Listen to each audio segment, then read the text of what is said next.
नमस्कार विद्यार्थी मित्रांनो, गोदाकाठच्या स्टडी पॅटर्नवर आपलं सर्वांचं स्वागत आहे. तर बघा, आज आपण बघणार आहोत इयत्ता 4थी शिष्यवृत्ती प्राथमिक शिष्यवृत्ती परीक्षेचा अभ्यासक्रम, परीक्षेचं स्वरूप काय असतंय आणि त्याचा सिलेबस अभ्यासक्रम एवढं आपण पाहणार आहोत. तर आपण एकदम सविस्तरपणे हे बघायचं आहे. तर बघा, आता मी तुम्हाला एक एक एक एक घटक मी सांगतो, परीक्षेचं स्वरूप सांगतो काय आहे ते बघा.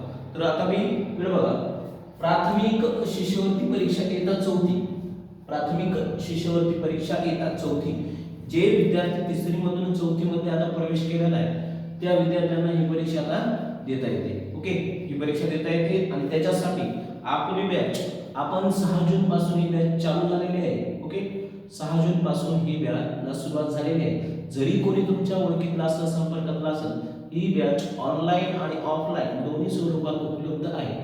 आमचा पत्ता बघा, दोन्ही स्वरूपात उपलब्ध आहे. आता बघा, या परीक्षेचं स्वरूप पेपर 1 आणि पेपर 2 असं असतं. परीक्षेचं स्वरूप कसं असतं, पेपर 1 आणि पेपर 2 असतो. पेपर 1 जो असतो मराठी माध्यमाच्या विद्यार्थ्यांसाठी मराठी आणि गणित हा पेपर 1 मध्ये असतो. मराठी आणि गणित पेपर 1 असतो. त्याचे प्रश्न असतात 150 प्रश्न असतात, 75 प्रश्न किती असतात, 75. म्हणजे मराठीचे प्रश्न असतात 25 आणि गणिताचे 50 प्रश्न असतात. ओके, गणिताचे 50 असे एकूण किती प्रश्न असतात, तर 75 प्रश्न असतात, 75 क्वेश्चन असतात.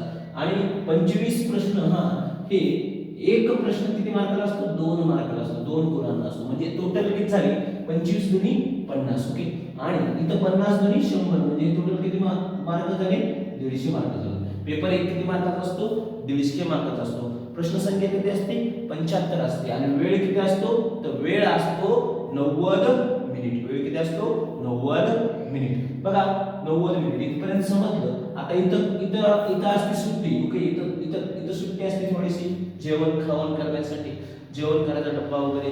नंतर लगेच तुमची दुपार झाली, दुपार नंतर लगेच दुपार नंतर पेपर असतो, पेपर 2. ओके, पेपर 2 कोणता असतो, इंग्लिश आणि बुद्धिमत्ता. इंग्लिश आणि बुद्धिमत्ता.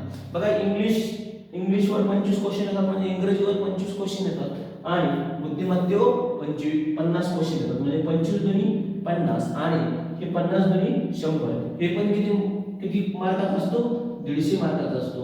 आणि प्रश्न संख्या किती असतात, 75 असते. ओके, मग टोटल बघायचं झालं तर याला पण वेळ तेवढाच असतो, 90 मिनिट. हे झाले दोन्ही पेपर मिळून याचे मार्क होतात क्वेश्चन करून. दोन्ही पेपरचे प्रश्न संख्या होती 150 आणि दोन्ही पेपरचे गुण होतात 300. आणि 300 आणि टोटल तास किती, वेळ किती होतो, 3 तास. म्हणजेच बघा, 3 तास वेळ होतो, 3 तास झाला. मग याच्यानंतर बघायचं झालं तर आपल्याला मी हे म्हणतो की पेपर 1 2 झालं. तर हे प्रश्न आता आपल्याला प्रश्न कसे असतात, सोप्या भाषेत सोप्या ह्याच्यावर 30% येतात प्रश्न, कठीण ह्याच्यावर 30% येतात आणि मध्यम स्वरूपात येतात 40% येते. मध्यम स्वरूपात जे म्हणजे काठिण्य पातळी कमी असते त्याची मध्यम स्वरूप असते ते असतं 40%. असं परीक्षेचं स्वरूप असतं. त्याचप्रमाणे आता आपण अभ्यासक्रम बघू एक विषयाचं, म्हणजे एकेका पेपराचं. बघा, त्यामध्ये पेपर 1 आहे मराठी आणि गणित. मराठी आणि गणित. आता मराठीचं जर सांगायचं झालं तर आकलन असतं. आकलन झाल्यानंतर आकलन म्हणजे काय, आकलनामध्ये उतारे असतात. ओके, एखादा उतारा येतो, त्या उतार्यावर 5 प्रश्न असतात, 4 प्रश्न असतात. त्याचे प्रश्न देणार म्हणजे प्रश्न आपण सोडवायचे. ते उत्तर कुठे असतात, त्या उतार्यामध्येच असतात. ओके, हे झालं आकलन. आणि शब्दसंपत्तीवरील प्रभुत्व. शब्दसंपत्तीवरील प्रभुत्व काय आहे बाबा, शब्दसंपत्ती म्हणजे समानार्थी, विरुद्धार्थी, म्हणी, वाक्प्रचार ह्या गोष्टी असतात. ओके, बिल्लूदर्शक म्हणजे बाबा प्राण्यांचं घर कोणतं, प्राण्यांचा आवाज कसा. ओके, प्राणी आवाज कसा काढतो. ओके, आणि हे ह्याच्यामध्ये शब्दसंपत्तीवरील प्रभुत्व. ओके, एखादा शुद्ध शब्द कसा घ्यायचा, आशीर्वाद शब्द कसा घ्यायचा. ओके, हे असं हे ह्याच्यामध्ये शब्दसंपत्तीवरील प्रभुत्व येते. ओके, ह्याच्यामध्ये आता झालं कार्यात्मक व्याकरण. आता हे कार्यात्मक व्याकरण काय बाबा, कार्यात्मक व्याकरण म्हणजे काय, आपल्या शब्दाच्या जाती आहेत, नाम, सर्वनाम, विशेषण, ओके, क्रियापद. ज्या विकारी आहेत ते फक्त तुम्हाला एकदा 34 साठी विचारायला विकारी आणि अविकारी. शब्दाच्या जाती टोटल किती, 8. त्याच्यामध्ये 2 प्रकार पडतात, विकारी आणि अविकारी. विकारी म्हणजे कोणते, नाम, सर्वनाम, क्रियापद आणि विशेषण. आणि तिकडे मग क्रिया, विशेषण, शब्दयोगी अवयव, केवल प्रयोगी अवयव, ओके, उभयनामी अवयव हे कसे काय झाले, हे अविकारी झाले. त्यामुळे सांगायचं म्हणजे हे कार्यात्मक व्याकरणामध्ये शब्दाच्या जाती काळ येतो, वचन येतो, लिंग येतो. ओके, लिंग लिंग समजा लिंग म्हणजे काय, स्त्रीलिंगी, पुल्लिंगी, नपुंसकलिंगी. ओके, कसं ओळखायचं. वचन, ओके, एक वचन, अनेक वचन. ओके, ते वचन. भाषाविषयक सामान्य ज्ञान. आता भाषाविषयक सामान्य ज्ञान म्हणजे काय बाबा, भाषाविषयक सामान्य ज्ञान म्हणजेच उदाहरणार्थ मी म्हटलं बाबा मराठी दिन कधी आहे, मराठी भाषा गौरव दिन कधी आहे, अशा गोष्टी येतात. ओके, त्याच्यामध्ये समजा मी म्हणलं आराम हराम है, आराम हराम है, आराम हराम है, हे कोणाचं वाक्य आहे, हे कोणाचं घोष वाक्य आहे. मी म्हटलं बाबा तुम मुझे खून दो मैं तुम्हें आजादी दूंगा, हे असे वाक्य ह्याच्यामध्ये येतात. ओके ओके, आता हे झालं भाषाविषयक सामान्य ज्ञान. त्याच्यानंतर बघा गणित. आता आपण बघू आता गणित. ह्याच्याबद्दल पेपर 1 मधलाच घटक क्रमांक 2 आहे म्हणजे गणित. मराठीचे 25 क्वेश्चन एवढ्या घटकावर येणार, एवढ्या घटकावर. याच्यामध्ये बघा मराठीमध्ये सांगायचं झालं तर कोणत्या घटकावर जास्त भर द्यायला पाहिजे, म्हणजे कोणता घटक जास्तीत जास्त करायला पाहिजे, तर शब्दसंपत्तीवर प्रभुत्व.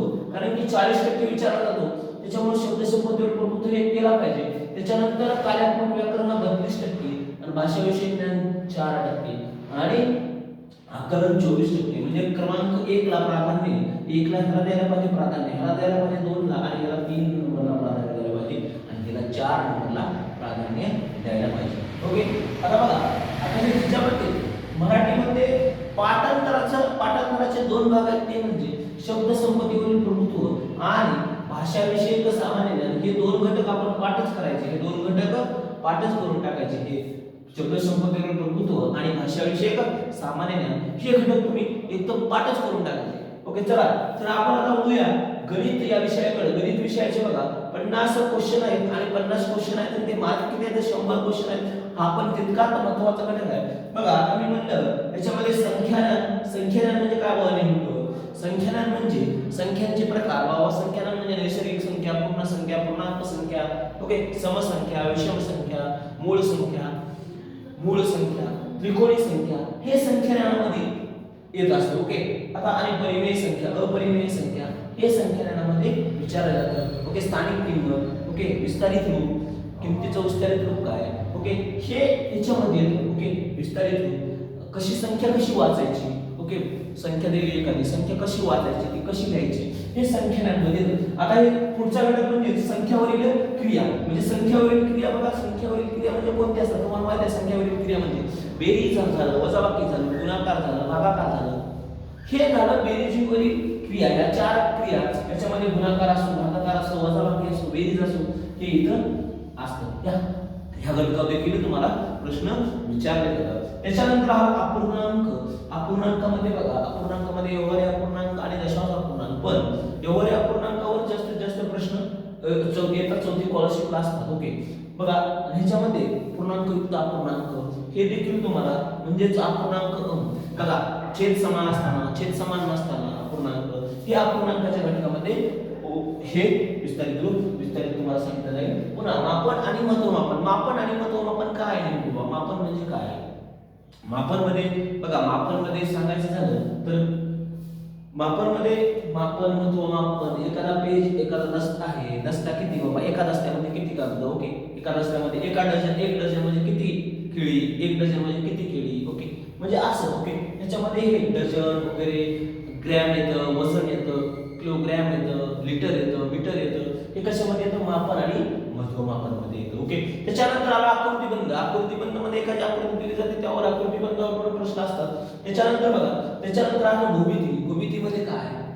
भूमितीमध्ये त्रिकोण झालं, चौकोन झालं, आयत झालं, आयताची परिमिती झालं, त्रिकोणाची परिमिती झालं, ओके, चौकोनाची परिमिती झालं, ओके, आणि त्याच्यानंतर आता हे त्रिकोण आयत झालं, याचं क्षेत्रफळ झालं, यावर देखील प्रश्न विचारले जातात भूमितीमध्ये. आणि चित्रालेख म्हणजेच समजा एक गट आहे, एका गटामध्ये समजा चित्र दाखवलं जातं. त्या चित्रावर तुम्हाला समजा एक व्यक्ती आहे, एका व्यक्तीसाठी समजा 5, एक व्यक्ती म्हणजे 5 गुणिले समजा आता 5, एका व्यक्तीला 5 गुणायचं म्हणजे ते चित्रलेख. म्हणजे चित्र असं चित्र वगैरे देणार तुम्हाला. ओके, आणि घटक सांगणार हे घटक शाळेचा आहे, घटक खेळाडूचा आहे, घटक कबड्डीचा आहे, घटक खो खोचा, या घटकामध्ये इतके विद्यार्थी, त्या घटकामध्ये तितके विद्यार्थी, ह्या घटकामध्ये तितके विद्यार्थी असं सांगितलं जाणार की चित्रलेख होय.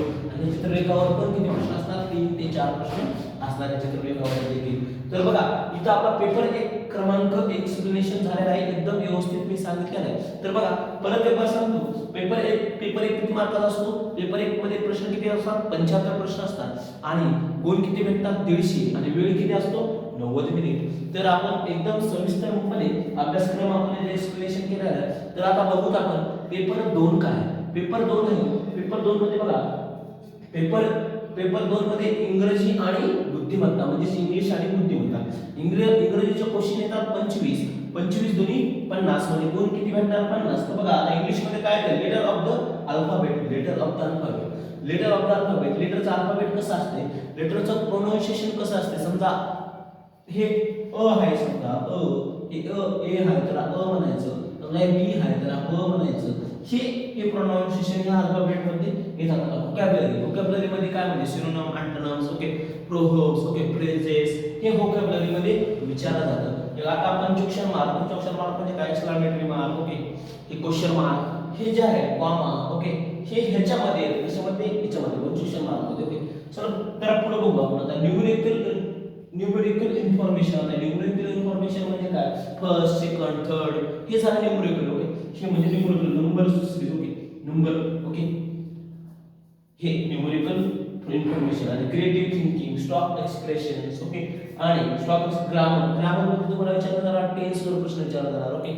नाउन, प्रोनाउन, ऍडजेक्टिव्ह, वर्ब याच्यावर तुम्हाला प्रश्न विचारला जाणार. आणि कॉम्प्रेशन वर एखादा छोटासा उतार असणार त्याच्यामध्ये तुम्हाला 2-4 प्रश्न विचारले जातात, ते कॉम्प्रेशन असणार, ओके.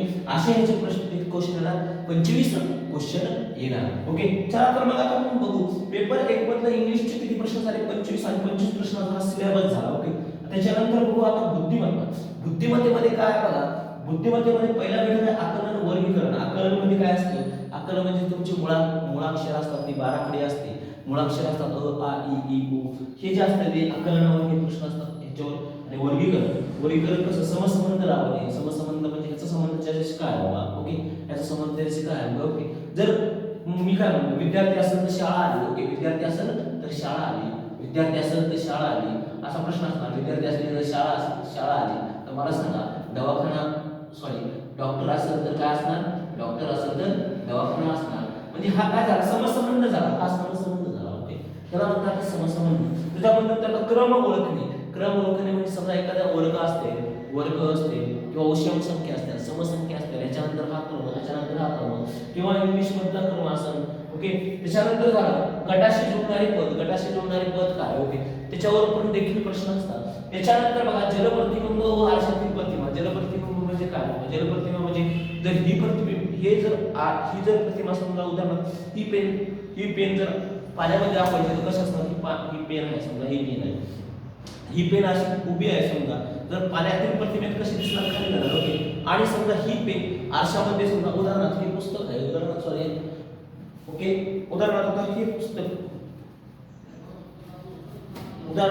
पुस्तक आहे, तर आरशामध्ये कसं दाखवणार? म्हणजे इकडे पलटणार. तर हे सांगितलं जातं. म्हणजे हे बघा आरशातील प्रतिबिंब मध्ये बघा समजा उदाहरणार्थ ABCD आहे. आरशातील प्रतिबिंबमध्ये कसं कोणता बदल होणार? कोणते अक्षर बदलणार नाहीत, कोणते अक्षर बदलणार. हे झालं जलप्रतिबिंब व आरशातील प्रतिमा. तसेच समान पद ओळखणे काय आहे बघा? तर्कसंगती व अनुमान. बघा तर्कसंगती व अनुमान मध्ये काय असणार? नातेसंबंध असणार. नाते म्हणजे काय? नातेसंबंध म्हणजे मामा, मग समजा आई, नातेसंबंध म्हणजे आपले काय आत्या झालं, मामा झालं, ओके, आत्याची मुलं झाले किंवा मामाची मुलं झाले, कोण पडते कोणाचं, ओके. तर असं असणार, ओके. तर हे नातेसंबंध असतो. आकृता मोजणे, त्याच्यात तुलना, नावात बदल असणारे, नावात बदल नसणारे ह्याच्यामध्ये. आणि कूट प्रश्न म्हणजेच काय? रांगेतील स्थान, दिशा आणि दिनदर्शिका. कॅलेंडर देखील प्रश्न असतात. दिनदर्शिका एका वर्षामध्ये महिने किती? 12 महिने, ओके, कोणते? आणि मराठी वर्ष किती? तर हे सगळं ह्याच्यामध्ये कूट प्रश्नामध्ये वेळापट्टी विचारल्या जातात. आणि सांकेतिक भाषा, कोडिंग डिकोडिंग, ओके. सांकेतिक भाषा म्हणजे कसं असतं? सांकेतिक भाषा म्हणजे अक्षर. उदाहरणार्थ मी म्हणलं बाबा इथं अक्षर आहे, उदाहरणार्थ म्हणजे मी अक्षर, इथं अक्षर असणार तर इथं अक्षरच असणार, ओके. सांकेतिक भाषेमध्ये जर इथं अक्षर असेल, इथं अंक असणार. समजा मी म्हणलं इथं अंक असेल तर इथं पण अंक असेल किंवा इथं इथं इथं अंक असेल इथं अक्षर असेल म्हणजे असं बदलाबदल करू म्हणजे ते सांकेतिक भाषा असे म्हणतात. बघा इथपर्यंत सर्वांना समजलं असेल. आता हे पेपर क्रमांक 2 होता. पेपर क्रमांक 2 म्हणजे ह्याचे 25 क्वेश्चन आणि ह्याचे बुद्धिमत्तेचे 50 क्वेश्चन. हा झाले 75 क्वेश्चन. 75 दोन्ही 150 मार्क. हा झाला इयत्ता चौथीचा प्राथमिक शिष्यवृत्ती परीक्षेचा सिलेबस आणि परीक्षेचं स्वरूप कसं असतं ते मी तुम्हाला एकदम अत्यंत सविस्तरपणे सांगितलेलं आहे. तर आता आपली बॅच सुरू झालेली आहे बघा. तर जे कोणी इच्छुक असेल लवकरात लवकर बॅचला जॉईन करून घ्यायचे आणि आपली फी एकदम माफक आहे आणि आपण लवकरच आपण डिजिटल बोर्डाच्या माध्यमातून शिकवणी चालू करणार आहोत. लवकरच आपला डिजिटल बोर्ड येणार आहे आणि आपण डिजिटल बोर्डाच्या माध्यमातून शिकवायला चालू करणार आहोत. आतापर्यंत तुम्ही जर गोदाकाठच्या स्टडी पॅटर्नला तुम्ही लाईक केलं नसेल, सबस्क्राईब केलं नसेल तर लवकरात लवकर तुम्ही लाईक करून घ्या आणि असेच नवनवीन व्हिडिओ दररोजच्या दररोज टाकले जातील आणि लवकरात लवकर नेक्स्ट व्हिडिओमध्ये आपण अभ्यासक्रमावर सविस्तर चर्चा म्हणजे आता आपल्या पहिल्या घटकामध्ये कोणत्या घटकावर चर्चा होणार मराठीमध्ये आणि गणिताचं सुरू होणार. ओके एक संख्या म्हणजे काय ओके त्याच्यावर सुरू होणार. तर धन्यवाद. तुम्हाला हा व्हिडिओ आवडला असेल धन्यवाद.